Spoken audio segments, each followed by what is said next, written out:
Alrighty, I'm Beck Lane, and this is Catalyst and Company, where we are catalysts in each other's lives as well as catalysts in our own, and we work towards becoming the artists we've always wanted to be, or we be the artists we've always wanted to be, or something like that. Behind me is a portrait I've been working on of Michelle Obama, and I'll explain why in a minute. But peeking out from behind Michelle is Hilma, who I ditched the second I got canvases. And I did start another painting before Michelle, but I put her to the side because the other day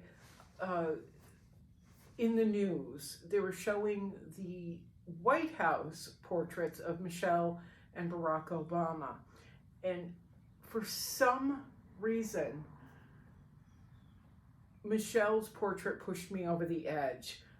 There are two sets of official portraits that have been made of the Obamas. One is with the Smithsonian. They were commissioned by the Smithsonian and painted. Kehinde Wiley was one of the artists, and his portrait is over the top, just spectacular. It is Kehinde Wiley inside and out. The other portrait I'm not a fan of. I know why she was chosen. She has historical, cultural, and social significance, but the portrait, it drove me insane because there was nothing recognizable in Michelle's face but her hands. And I'm not saying she's fully recognizable because I can see where I'm lacking. But what prompted me to do this, to even try, was Sharon Sprung's portrait. And that portrait, that set of portraits of the Obamas just went up in the White House. Sharon Sprung's portrait was, let's just say, I don't appreciate seeing mediocrity celebrated. This was a 9-month-long project. It took her 9 months to paint this portrait, which is only a tiny bit bigger than what we have here, than what I have here. 9 months to do, I believe it's just under 8 feet, just under 5 feet. So just under 8 feet tall, just under 5 feet wide. It's not much bigger than this. And I've certainly done much, much larger portraits of this. What I have issue with is the mediocrity involved. Well, first of all, I read articles about her saying that she was in the studio every day for 9 months, and she produced this thing that looks like it was put together at the last possible moment. And I can't. It's like the mural thing. I can't even.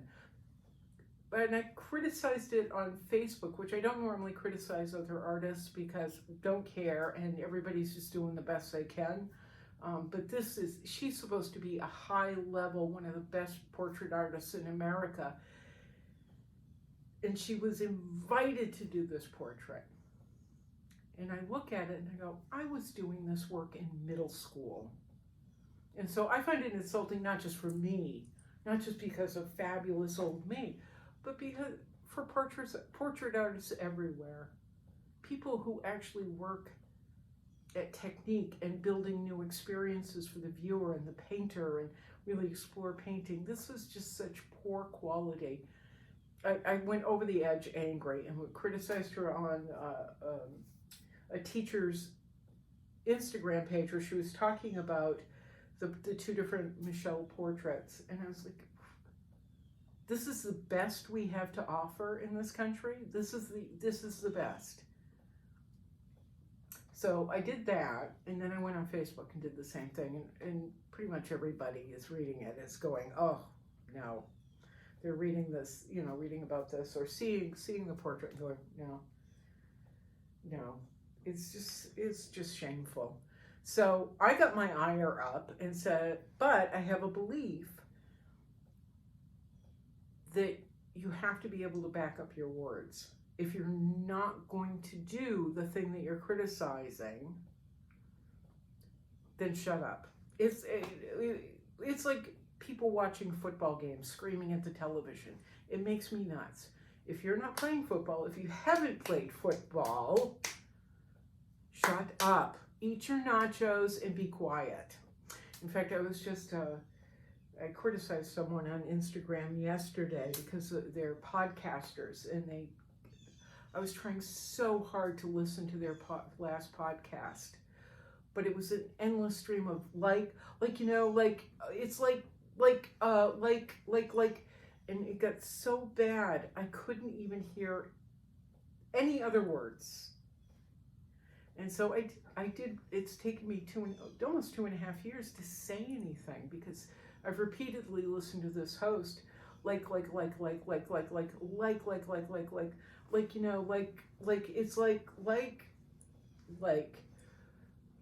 and it's driven me insane. But after 2.5 years, I just wanted to hear what she actually had to say, what the host had to say. And so I posted, I posted on her comment section, which is kind of adolescent, childish. But at the same time, it's like, please, just speak. And so I kind of got into a thing with one of her fans who's like, are you a podcaster? Let's hear about your perfect podcast, that kind of thing. And I'm like, dude, I don't do a podcast because I don't want to do a podcast. I don't have a podcast because I don't want to do a podcast. But I do public speaking. And I was on a couple different radio stations. I was a radio DJ and host of a radio show. And I didn't mention this because I don't need a troll coming on. But I said I do public speaking. I just don't want to do a podcast, but I also find it difficult with people who are doing podcasts that don't get out of that habit of saying it drives me crazy. So along the same lines, I can't say this is a terrible portrait. That football player did that dumb thing, and you keep saying this, adolescent other thing, and I can't, I'm not going to approach it if I can't back myself up, if I'm not going to throw my own hat in the ring. So here we are with Michelle. And Michelle is okay. It's a good portrait of a generic black woman. Although we do know that it's Michelle there are certain facial features that are correct. I also know that she has this really fabulous athletic jaw. And I haven't quite been able to capture it, and I'm not sure why. But I've been working on this. Keep in mind, I've been working on this for, I think I started it I don't remember when I started. I got very sick last week, and I had a bad RSD CRPS attack, and it landed me in bed for several days, and I really couldn't even lift my right arm. So I think, when did I start it? Tuesday? Wednesday? I don't know. It wasn't 9 months ago. But I'm looking at the facial structure. The basic structure is right. We've got some of it right, but there are things that are missing in here that I know are missing that are specific to Michelle. She has that athletic jaw that sometimes reminds me of chipmunks. It's just fantastic, especially when she smiles, turns to the side and smiles. But she also has a lisp and a certain way of holding, especially the lower right side of her, the right side of her lower lip. She has a little bit of a lisp. So even when she's not speaking, she will still sometimes stick her tongue out just a tad bit, but her lip tends to catch just a tiny, tiny bit on the right-hand side, and I have been trying to fix it. I haven't fixed it yet. I haven't quite found it, and it's driving me nuts. I know at one point her jaw was way too thin. She kind of looked like this.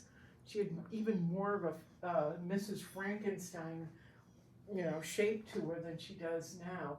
But we're working it out.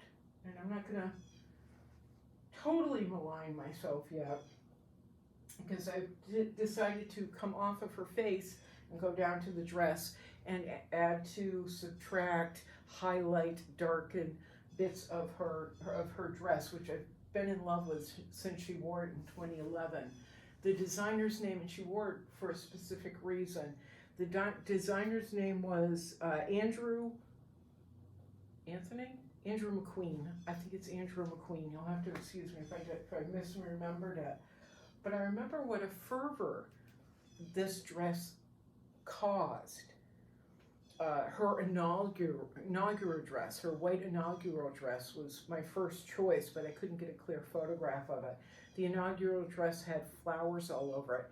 And I remember, boom, it started that night, the constant nonstop criticism of Michelle because she was showing her arms.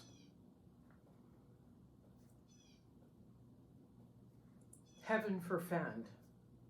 Melania went on to do it, but that's okay. But I remember, heaven forfend, she showed her arms in this fabulous white gown that I believe was designed by a Brooklyn designer. There are certain designers that she absolutely loved. They were young, they were fashion forward, but then she also shopped at Target. What isn't to love about this woman's choices, clothing choices? But this McQueen dress really caused her fervor because the color, because it was, she wore it off the shoulder. She chose to wear it off the shoulder. You know, it was just, oh my God, it was just everything awful in the world. And I thought it was absolutely fabulous.